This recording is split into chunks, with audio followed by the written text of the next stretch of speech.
지금은 예술이 필수의 영역이 되는 시점인 것 같아요. 각자가 자신의 분야에서 예술가이다. 많은 분들이 여가라고 하는 그 시간을 잠자기 전까지 계속해서 보고 있다가 네. 떨어뜨려져 얼굴에 떨어진다고. 스낵컬처라고 하는 소비되어지는 게 과연 괜찮은가라는 걱정을 해요. 제가 그런 것들을 만들어내야 되는 사람이니까. 근데 그게 예술이거든요. 적응력을 보았을 때 더 큰 영향력을 확보하실 거예요. 이분이 왜 우리에 대해서 이렇게 분석을 했지? 너무 오랜만에 뵙습니다. 그러니까요. 사실 저희 인연을 조금 궁금해하시는 이 독자분들이 계실 수도 있어서 제가 이제 2015년에 팟캐스트를 시작했고요. 올해가 딱 10년이 됩니다. 그때 저희 프로에 대해서 신문에 기고를 해주셨어요. 맞아요. 네. 그걸 제가 보게 됐고 이분이 왜 우리에 대해서 이렇게 분석을 했지?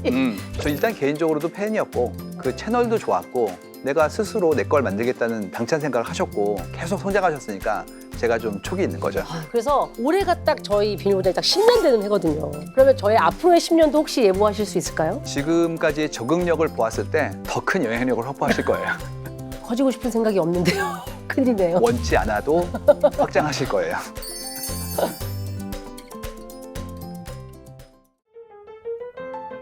지금 이제 작가님의 행보를 보면은 처음에는 공학도였다가 그렇죠. 어느덧 행보를 또 옮겨서 작가님으로 활동을 하신단 말이죠. 네네. 그 작가님도 사실 이제 엔잡러에 가까운 게 아닌가. 시대가 그렇게 흘러가는 거를 좀 미리 볼 수 있는 행운이었기 때문에 조금은 미리 준비할 수 있었던 것 같아요. 제가 어떤 자료를 하나 봤는데 2030년이 되면 사람이 할 수 있는 일자리가 한 9,200만 개가 없어질 거라고 이렇게 예측을 했더라고요. AI에 의해서 네. 대체된다는 거죠. 실제로 우리가 하고 있는 일 중에서도 예전에 우리의 조상들이 하던 일들이 되게 많아요. 네일 아티스트라든지 네. 유튜브 편집자 같은 직업은 없던 거였으니까 새로 생기는 거죠. 다만 이제 걱정이 뭐냐면 생멸의 주기가 짧아지고 있는 거예요. 예전엔 그래도 한 30년 정도의 일을 하시면 충분히 보장이 되는데 네. 이제는 뭐 나의 경쟁력이라든지 직업의 안정성을 확보할 것인가가 숙제로 다가오고 있는 중이죠. 네. 그러면서 사실은 요새는 많은 부분들이 우리가 했던 이 창작의 영역에서 점점 기술이 대체하는 그런 현실을 마주하고 있거든요. 사실은 우리 비밀보장을 만들었던 분들 지금의 비보 팀이 그 기술의 수혜주죠. 근데 지금 그 정도의 수준이 아니라 요즘은 만든 컨텐츠를 전 세계 언어로 실시간으로 이렇게 번역 통역해가지고 네네. 캡션 달고 편집까지도 AI를 통해서 할 수 있게 되었으니 맞아요. 이제는 진정한 1인 창작이 가능해진 거죠. 맞아요. AI라는 게 그 기술이 절대 인간이 할 수 있는 영역을 전부는 대체할 수 없을 것이다라고 아주 확신하고 살아왔었는데 네. 지금 보면 또 그런 것 같지도 않더라고요. 네네. 생산이라든지 효율에 대한 거는 기계가 할 것 같아요. 네. 새로운 로봇과 AI가 하게 되면 개인은 매번 다른 것들을 하는 역할로 더 진강될 것 같아요. 근데 결국 그게 작가거든요. 작가가 작품 만들어지기까지 그의 생애가 작품의 정수로서 녹아지기 때문에 자신의 서사를 이제는 세상에 내놓게 될 것 같다라는 얘기를 했습니다. 국립현대미술관부터 수많은 갤러리들의 젊은 분들이 많이 오시는데요. 네. 제가 흥미롭게 바라보는 게 혼자 오신 분들도 엄청 많거든요. 네. 근데 저희 때는 좀 더 옛날이니까 정규 교육도 버거운데 다른 형태의 예술 공부를 한다는 거는 정말 여유로운 집의 표상 같은 거였거든요. 네. 근데 지금은 악기 한두 개 정도는 다 유연계 경험을 해보신 분들이 그렇더라고요. 많아요. 그분들 입장에서는 예술이 늘 옆에 있던 거였고 문화적인 경험을 하는 거, 콘서트를 가볼까? 이런 것들도 처음에 예술 교육을 했기 때문에 다른 형태의 경험에 대한 것들이 더 확장되는 게 눈에 보인단 말이죠. 네. 저는 사실은 많은 시간을 예술 경험을 하고 싶은 사람이거든요. 그게 저한테 쌓여서 어떤 창작의 결과로 나오기도 하는 경험을 실제로 했기 때문에 실제로도 예술 경험을 하면 많은 분들이 삶이 풍성해지고 행복의 밀도도 높아진다는 얘기를 하시잖아요. 네네. 저도 그렇게 느끼는 부분이 있어요. 예술을 경험하는 것은 내 삶의 질과 행복감을 높여준 데 큰 도움이 됐다. 지금은 예술이 사이드의 영역이 아니라 필수의 영역이 되는 시점인 것 같아요. 이거는 언젠간 내 몸에 스미는 거라는 생각이 들고 저는 그게 예술이 왜 우리에게 필요한가를 요즘 들어 많이 느끼냐면 많은 사람들과 저는 이제 대화할 기회가 많은데 예술의 감수성을 갖고 있는 사람과의 대화는 상당히 풍성해요. 필요에 의한 얘기만 하는 사람과의 대화는 많이 단절되기도 하고 오히려 그 공감의 폭이 좁다는 생각을 많이 하거든요. 본다고 되는 게 아니라 그 속에 들어있는 은유와 상징에 대한 부분들을 이해해야 네. 더 폭넓게, 더 깊게 바라볼 수 있는데 네. 사실은 일정한 시간만큼의 노력이라든지 혹은 지식이 좀 필요하죠. 네. 화가의 생애, 그 시대의 사조, 사회적인 형태의 치열한 사람들과의 관계에서 만들어지는 것들이 맥락인데 네. 이제 그걸 알고 나면 이게 공부가 어려운 공부가 아니라 즐거운 공부로 바뀌게 되는 거죠. 네. 때로는 쓸모가 없어도 재미 때문이라도 삶의 풍요로움을 위해서라도 이걸 좀 볼 때가 사실 지났는데 그 이전 세대가 너무나 어려운 삶을 겪었기 때문에 투자나 아니면 경험이 좀 각박했던 게 아닐까 네. 이런 것들 바라보고 있는 거고요. 그런 분들한테 어떻게 다가갈 것인가에 대해서 고민을 좀 해볼 때가 된 것 같긴 해요. 네.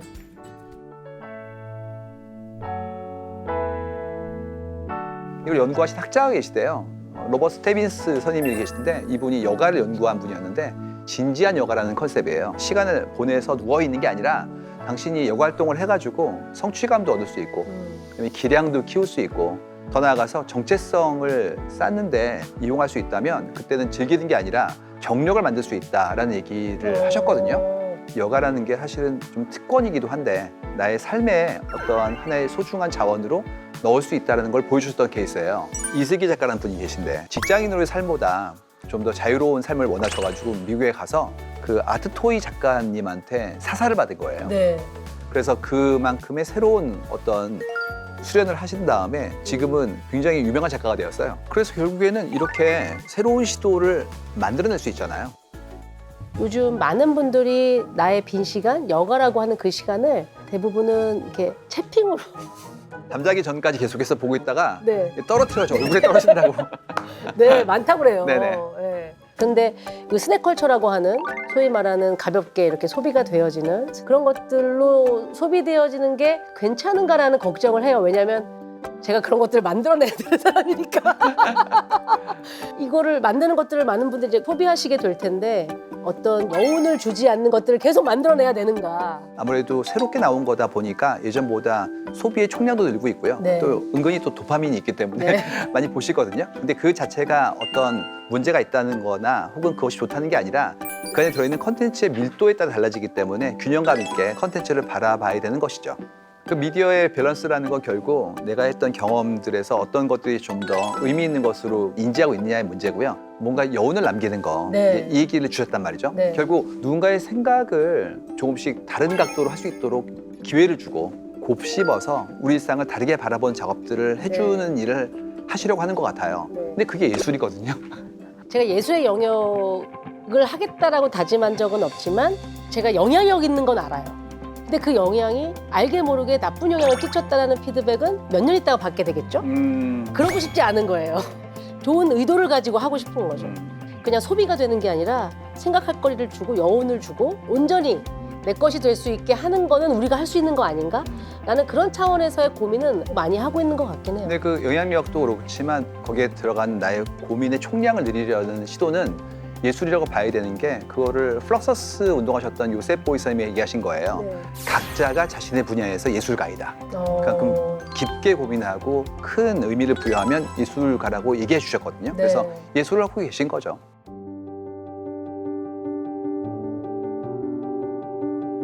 슈바이처 박사 기억나세요?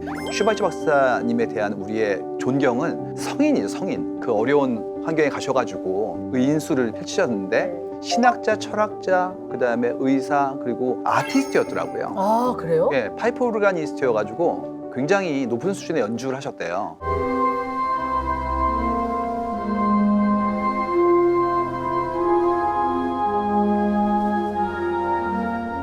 유럽에서 이제 펀딩을 해야 되잖아요.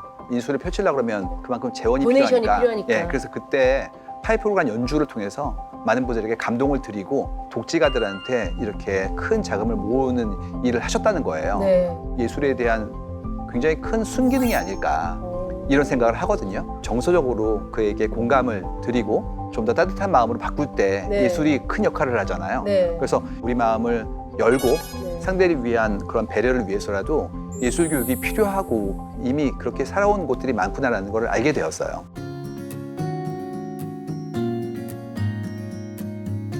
슈바이처 박사가 살았던 시대에는 특정 계층이 예술을 향유했다 라는 말이 딱 어울리는 시절이었던 것 같은데 한 깊이 들어간 생각이 들어요. 맞아요. 이게 좋아하는 건 누구나 할 수 있거든요. 직관적으로 좋아하는 거니까. 근데 그렇지가 않고 안에 들어있는 어떤 상징과 체계와 맥락을 이해하려고 그러면 이해가 좀 선행돼야 되는 게 있어요. 그래서 이런 것들을 하려면 이만큼을 좀 배워야 될 필요가 있어요. 이제 조예가 생기고 나면 어느 순간인가 몰입하게 돼요. 이걸 이제 칙센미아이라는 그런 심리학자 선생님은 플로우라고 불렀거든요. 몰입이라고. 그러니까 우리 기억에 있는 게 어렸을 때 뭔가 열심히 하고 있는데요. 그 시간의 흐름이라는 걸 인지하지 못할 만큼 내가 거기에 집중했던 거고 네네. 뭔가 내가 좋아하는 것들에 함께 시간을 보냈던 경험을 갖게 되는 거죠.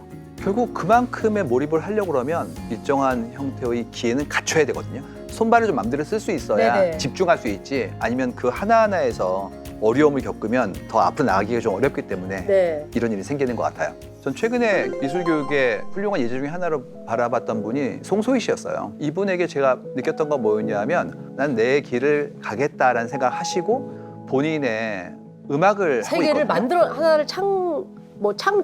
맞아요. 한 거잖아요. 창조한 거예요. 그러니까 최근에 음악 보고 진짜 상당히 충격을 받았거든요. 저는 엄청 놀랐어요. 네. 그래서 초월했고 초연한 느낌이 있고요. 네. 자기 심지도 구울 뿐만 아니라 본인의 음악을 만들어내겠다는 각오까지 있었거든요. 맞아요. 근데 그분도 마찬가지로 국악 교육을 받았기 때문에 새로운 창작을 하시다고 생각하고요. 결국 다양한 교류화 교육이라는 게 그를 만들었다는 것을 이제 알게 된 거예요. 네. 그래서 나이가 중요하지 않구나. 네네네. 그다음에 그만큼 하기 위해서라면 내 거를 충실히 만들어 나가는 과정이 필요했구나라는 생각이 좀 들었어요. 네네.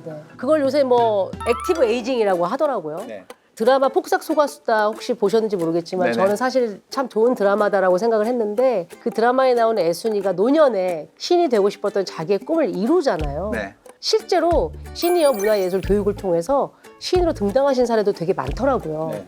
그 최근에 알게 된 현실판 애순이의 작품이 있어서 제가 그거를 좀 한번 낭독을 한번 해드릴게요. 네. 신발을 선물 받았다. 내 발이 짝발인가? 오른쪽 신발이 작다. 바꿀까 말까 고민을 하다 선물 받은 명품인데 그냥 신자. 작은 쪽 신발을 당겨서 늘려 신었다. 그래도 불편하다. 명품이라는데 왜 이럴까? 버릴까? 누굴 줄까? 아휴, 그냥 신자. 명품이라는데. 지금은 제일 편한 나의 동반자. 이 작품의 제목은요, 결혼입니다.